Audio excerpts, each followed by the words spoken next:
సంక్షేమ పథకాలతోనే పేదల జీవితాలలో వెలుగులు నిండాయని ఎమ్మెల్యే శ్రీకాంత్ రెడ్డి అన్నారు. చిన్నమండెంలోని చాకి బండాలో శుక్రవారం జరిగిన మీడియా సమావేశంలో జెడ్పీ మాజీ వైస్ చైర్మన్ దేవనాథరెడ్డి, మాజీ జెడ్పీటీసీ కుటుంబ సభ్యులు కంచంరెడ్డి, శ్రీనివాసురెడ్డి, సాయిపీర్, వెంకటరామిరెడ్డి, ప్రతాప్ రెడ్డి, షకీల్ తదితర నాయకులతో కలిసి శ్రీకాంత్ రెడ్డి మీడియా సమావేశంలో మాట్లాడుతూ గురువారం రాయచోటిలో జరిగిన ఎన్నికల ప్రచార సభలో తాను 14 ఏళ్లు ముఖ్యమంత్రిగా పనిచేసిన సమయాలలో ఫలానా మంచి పనులు చేశాము, ఇప్పుడు ఈ పనులు చేయబోతామని చంద్రబాబు చెప్పకుండా వ్యక్తిగత పసలేని విమర్శలు, బురద జల్లడం, ప్రాంతాల మధ్య చిచ్చుపెట్టే ప్రసంగాలు చేయడం సరైంది కాదన్నారు.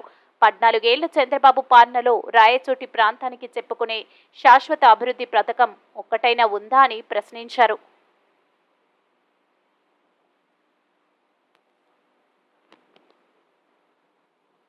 నిన్న రాయచోటిలో గౌరవ ప్రతిపక్ష నేత చంద్రబాబు నాయుడు గారు ఎన్నికల ముందు వచ్చి ఈ ప్రాంతానికి సంబంధించి ఏదైనా జరగబోయే రోజులలో మంచి కార్యక్రమాలు చేస్తాడని చెప్పి ఆశించారు.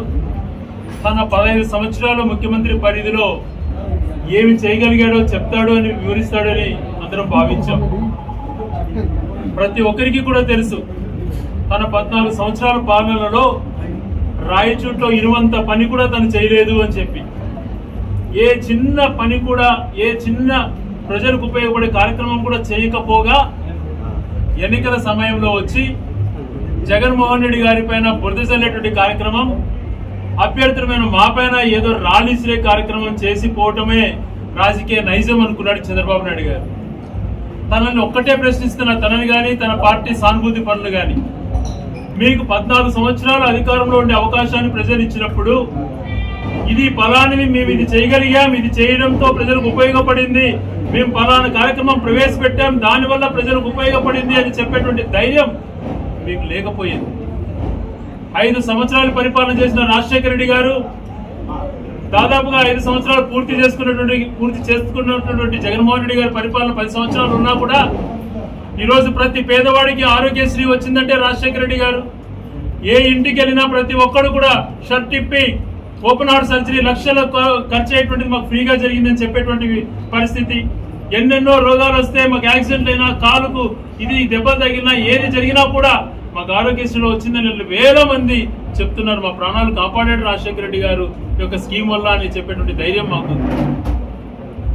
పేదవారు పై చదువుకోవాలంటే చదువుకోలేక మానేసే పరిస్థితులలో ఫీజు రియంబర్స్మెంట్ వల్ల వేలాది మంది ఈరోజు చదువుకొని బయట దేశాలలో కానీ, బెంగళూరు, హైదరాబాద్, చెన్నైలో కానీ ప్రతి ఊర్లో మహిళలతో సహా ఈరోజు పనులు చేసుకుంటున్నారు ఐటీలో. అంటే ఆ ఫీజు రియంబర్స్మెంట్ వల్ల కాదా అని చెప్పి చొరవట్టుగా నేను ప్రశ్నిస్తున్నాను. ఇలా చెప్పుకుంటూ పోతే వెలిగల్లు ప్రాజెక్టు కట్టడం అయితేనేమి, అలాగే జరికొన ప్రాజెక్ట్ అయితేనేమి, శ్రీనివాసపురం రిజర్వాయర్ ప్రాజెక్టును అయితేనేమి, ఇలాంటివన్నీ కూడా టేకప్ చేసి 90% పైగా పూర్తి చేసినట్టు మన కళ్ళకు కనపడతా ఉంది. నువ్వు 14 సంవత్సరాలు ఏమి సంక్షేమ కార్యక్రమాలు చేయకపోతే, రాయచోటి నియోజకవర్గాన్ని అభివృద్ధి చేస్తానని చెప్పకపోతే, రాజంపేటకి వెళ్ళి జిల్లా కేంద్రం చేస్తాను అక్కడ అని చెప్తావు, మదనపల్లికి వెళ్ళి పీలేరు, పొంగనూరు, తంబలపల్లి, మదనపల్లితో జిల్లా ఏర్పాటు చేస్తాను అని నువ్వే చెప్పావు. ఇక్కడికి వచ్చావు, రాయచోటిని జిల్లా కేంద్రం అని అన్నావు, పూర్తిగా దాన్ని అంగీకరించకుండా సమన్వయం చేస్తాను అని చెప్పిపోతావు. ఉన్నటువంటి 6 నియోజకవర్గాలలో 3 జిల్లాలు ఎలా చేయాలా అనేటువంటి ఆలోచన కలిగింది. ఎలాంటి మాటలు నువ్వు మాట్లాడుతావు, నీ క్రెడిబిలిటీ ఏంది అనేది ఒక్కసారి ఆలోచన చేయమని చెప్తున్నాను. 70,000 కోట్ల సంక్షేమం జగన్మోహన్ రెడ్డి గారు ఈరోజు ఇచ్చిన దాని వల్ల పేదరికం ఎంతో తగ్గింది, మెరుగైన పరిస్థితులు వచ్చాయి. 2 సంవత్సరాల ఆదాయం పూర్తిగా రాకుండా ఉన్న పరిస్థితులు కరోనా టైంలో అయినా 5 సంవత్సరాల సంక్షేమం ఇచ్చినటువంటి గొప్ప వ్యక్తి జగన్మోహన్ రెడ్డి గారు. నువ్వు సంక్షేమం ఇవ్వలేదు, అభివృద్ధి చేయలేదు. ఈరోజు ప్రతి గ్రామానికి వెళ్తే సచివాలయం, హెల్త్ క్లినిక్, రైతు భరోసాలు, లేదా డిజిటల్ లైబ్రరీలు, పాల కేంద్రాలు కనబడుతున్నాయి. పర్మనెంట్ గా నువ్వు ఒకటి చేయకపోయినావు. రాయచోట్లో ఈరోజు హాస్పిటల్ నుంచి ఏ కార్యక్రమం తీసుకున్నా అక్కడ జరుగుతున్నటువంటి డెవలప్మెంట్ ఎన్నెన్నో జరుగుతున్నాయి.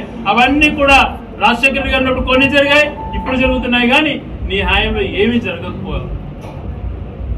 అభివృద్ధి చేయలేవు, సంక్షేమం చేయలేవు.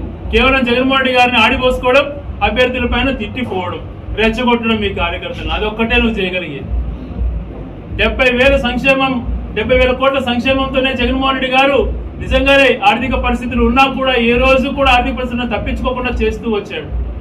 70,000 కోట్ల సంక్షేమానికి ఉద్యోగాలు జీతాలు 5వ తేదీ ఇస్తాడని మాట్లాడిన చంద్రబాబు నాయుడు గారు మరి ఆయన 3 లక్షల కోట్ల హామీలు ఇచ్చాడు. బడ్జెట్ కేటాయింపులు అన్ని చేసుకుంటే 70,000 కోట్లకే మనం అల్లాడుతుంటే 3 లక్షల కోట్ల పైన హామీలు ఇచ్చావు. మరి ఎలాగ చేస్తావు, ఆ హామీలు ఎలా నెరవేరుస్తావు అంటే అది చెప్పలేవు. ఎన్నికల సమయంలో ఏం చెప్తే నమ్ముతారు, ఏదో ప్రజలలో ఒక సెంటిమెంట్ రేకెత్తించచ్చు అన్నటువంటి ఆలోచనలతో ఎన్నికలకు పోయేటువంటి నైజం బయటపడతాం. ప్రజలు ఎవరు కూడా నేను నమ్మరు, విశ్వసించరు. ఎందుకంటే నీ క్రెడిబిలిటీ లేదు. క్రెడిబిలిటీ ఉంది అంటే జగన్మోహన్ రెడ్డి గారికి ఉంది, చెప్పిందే చేయగలుగుతాడు అని చెప్పి. ఈ రోజు ఆయన ఏదైనా చెప్పిండొచ్చు, ప్రజలు నమ్ముతారు. కానీ తను ఏది చేయగలుగుతాడో, ఏది అవకాశం ఉంటుందో, ఏదైతే ప్రజలకు ఉపయోగపడుతుందో అవి మాత్రమే చేస్తాను అని చెప్పి మేనిఫెస్టోలో చెప్పాడు అంటే ఒకసారి ఆలోచన చేయాలి. ఈరోజు రైతు భరోసా అన్నటువంటిది ఇచ్చేది, దాన్ని మాఫీ కింద మార్చొచ్చు కదా అని అనేక మంది చెప్తుంటారు.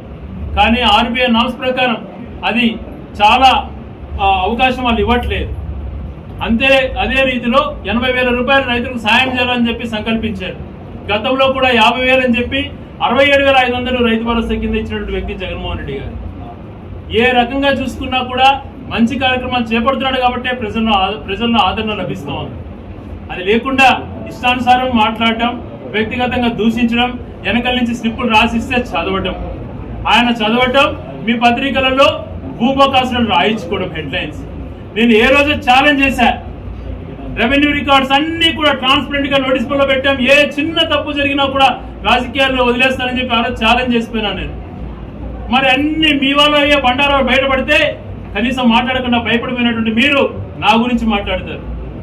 నేను ఈరోజు ఒక్క చిన్న తప్పు కూడా చేయలేదు అని చెప్పి ధైర్యంగా చెప్తాను. నేనే రింగ్ రోడ్ అలైన్మెంట్ చేయించాను. నాకేమైనా పొలాలు ఉన్నాయా?